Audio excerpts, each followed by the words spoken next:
Hey everyone, Jim Fitzpatrick. Thanks so much for joining me on another edition of CBT Now, right here at the CBT Automotive Network.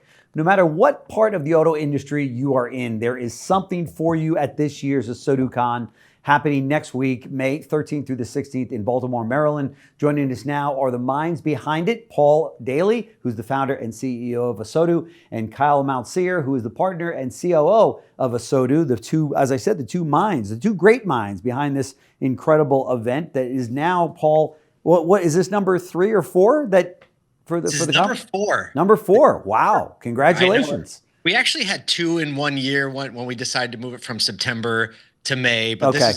this is our second time in May. Right. And right. number 4 overall. So yeah, we're starting to feel like, okay, like we're almost in a groove now. Well, congratulations to you on that. I know what goes into running one of these and putting one of these events on. It is a year-long effort with a lot of hard work and a lot of hours spent on it from your team. So congrats on that. So for anyone who hasn't heard of ASOTU Con, which is probably nobody in the auto industry, but what makes you guys different from the other industry events that are out there? I think the differentiating factor in everything we do at ASOTU, and more than cars, we kind of like put those two brands together, is the fact that we approach everything, every tech conversation, every marketing conversation, every culture conversation with thriving people in the center. And we believe that the people that gather at ASOTU Con or gravitate toward us in general are people that believe that thriving people are the pathway to the thriving dealerships and the thriving profits, and figuring out all of the challenges that we have, whether that's technology or tariffs or data or regulation. And so that's one of the biggest differences of this conference, is that we start with that principle in the center and feel like if we can unlock that first, even in the way people feel when they show up, the way we present panels and moderate things, if we can unlock that first, it frees our minds up to actually work on problems during the event from the stages, because we want everybody to go home and actually make changes. We don't just want them to have a good time and get some good swag. We want them to go home and implement some stuff. Although they will have a good time and get some cool swag at the same time. So Kyle, walk us through some of the key topics and themes that we're going to see this year. Yeah, I mean, some of the things that I'm most excited about is, we're going to be talking about AI significantly, but we're going to be talking about it from a bit of different angles, where we are extremely strategic about where the AI is being implemented in the store. A lot of people think about AI simply as conversational or simply as a response, but we're talking about how AI is being implemented when it comes to SEO, or when it's being comes to finance selection and the application and the sales process, as opposed to just like a responder or something that you would use with ChatGPT, but that it gets baked into the entirety of the ecosystem and the organizational ecosystem. I'm also excited a lot about the fixed ops conversations around utilizing technology in fixed ops, in parts even, and how parts and service technicians are leveraging technology to speed up efficiency and drive more hours in the bay, and even things like remote service. So those are the things that I'm excited about. But we're going to touch on culture, leadership, fixed ops, marketing, AI, technology in the dealership. We've got I think 5 VCs going to sit as pitch tank judges and look at early stage companies and what they're doing as well. We've got five out of the 9 early stage companies are less than a year old, talking about what they're doing in auto. That is fantastic. Very, very cool. You've got quite a lineup of speakers. Who should be attending this from the dealership or even from the vendor community, Paul? So we have a pretty broad variety of people and positions from inside the dealership, as Kyle just talked about. It really is a holistic approach of the total dealership problems that we face. And so we have dealer principals, general managers, marketing managers. We have a lot of operational people that actually attend who like to understand all the different areas and what's going on. Because I don't know there are many other events you can go to in a day or two and have a conversation on cutting edge AI tech and then health insurance, right? As much as that sounds, but there are people doing really progressive things in health insurance, and to have like Eliza Borges and an Ed Roberts, who are 2 very well-respected CEO. Eliza, obviously, that's for sure. Ed, a COO, and to have them saying like, here's how all the things come together. And then we also have We have BDC reps and managers. We have salespeople. We have sales managers. So there really is something for everyone, especially not just something for everyone. We always encourage people to go to 1 or 2 sessions that have nothing to do with what you do on a regular basis. Oh, good idea. Feel like growing in understanding and empathy for what other people are dealing with helps you actually help solve their problems, and it helps them solve your problems. So, and if you're an industry partner and you want to understand what's going on the cutting edge of the industry in general and how the very progressive dealers are thinking and approaching problems, this is the place to do it. Because unlike a lot of, places where people might go and feel new, when you step into ASOTU Con, people don't have that typical conference body armor on. It really is more like, if you're there, everyone else understands that, you're there to learn and to talk. So there's not the, like, I don't have to hide my badge. I don't have to, flip. I don't have to hide in a corner. It really is a unique environment. Not quite as tight as, the VW bug community where everybody waves to each other as they pass, but close. Yes. Kyle, talk to us about this incredible venue that you guys have got. Is this the second or third year that you've had it at that same venue?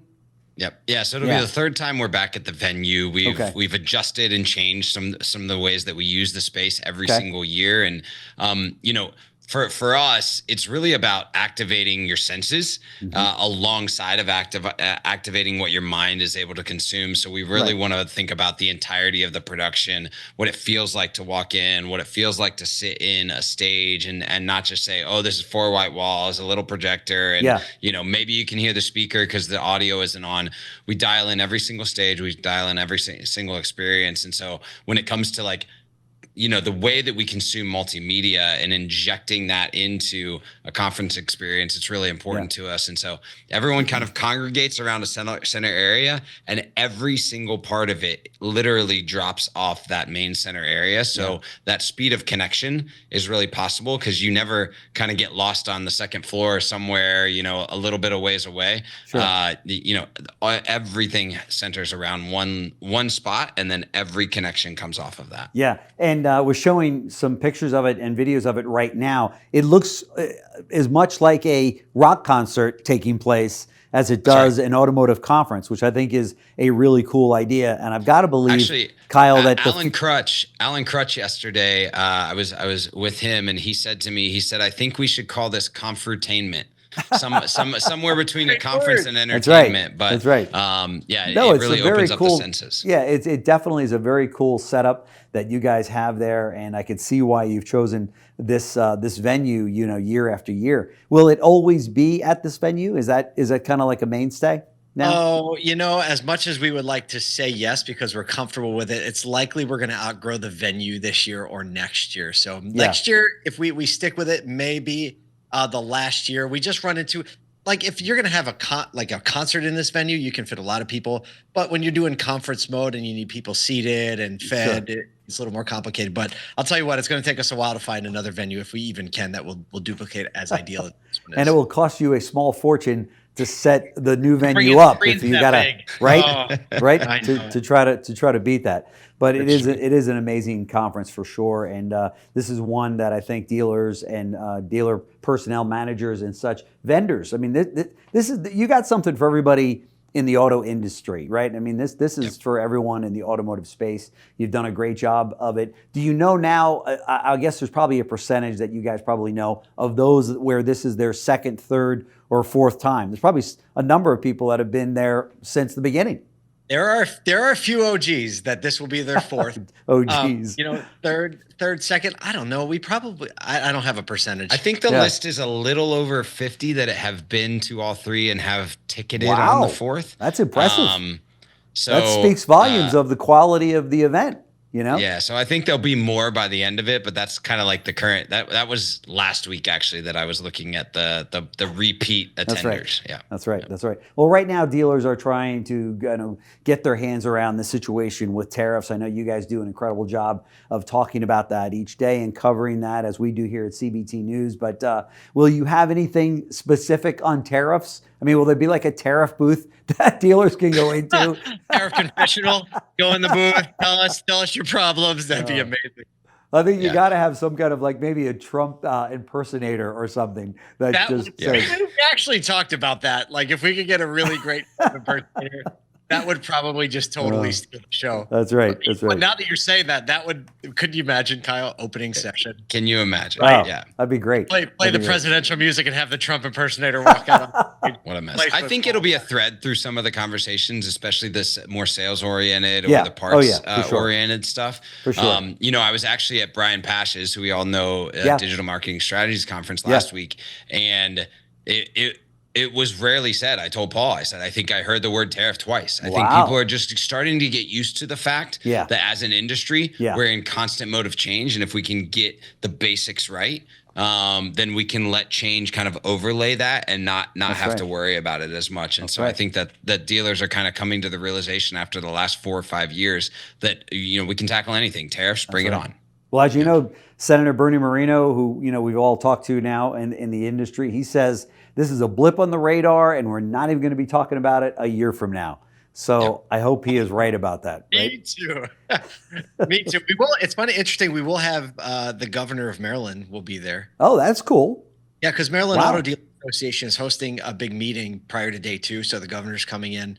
So it'll be interesting to see what he has to say from a state level, especially so close, right? Right. Maybe former President Joe Biden will come over because I think that's his hometown, isn't it? Maryland. Delaware. Right? Delaware. There you go. Maybe he'll zip over. I know the dealer that sells him his cars. So there you go. There you go. Is he still drive? Do they still let him drive? No, I'm just gonna say if you're a Biden fan, save I only meant from the secret. So many jokes back right now, Jim. That's a security issue. That's right. A security issue. Exactly. I'm going with that one. Paul Daly, founder and CEO of ASOTU, and Kyle Mountsier, partner and COO of ASOTU. Thank you so much, guys, for stopping by CBT News. Very much appreciate it. And again, best of luck to you in this incredible ASOTU Con event that you put on. It's amazing, and love to do a follow-up with you to see how things worked out. Would love to do that, Jim. Thanks for having us, and thank you for serving the community like you do. Awesome. Thanks a lot.